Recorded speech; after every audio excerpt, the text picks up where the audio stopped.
The contention of the petitioner is that his petition should be decided fast. That's the only contention which he has raised.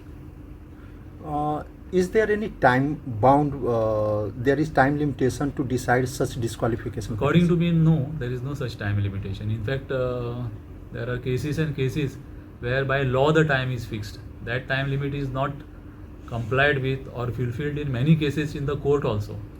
So therefore it is difficult to tell somebody saying that you should decide every case in a particular time-bound manner.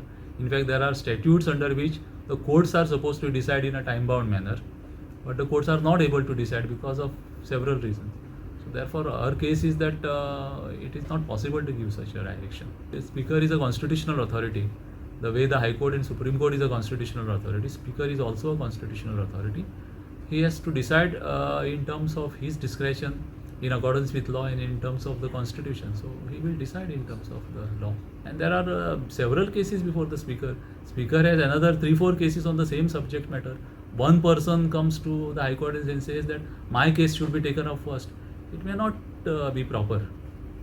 When is next date of hearing? It is going to come up after 2 weeks. The High Court today heard a petition filed by Congress leader Girish Chorankar pleading to direct the Speaker of Goa Legislative Assembly to decide his disqualification petition against 8 defected MLAs.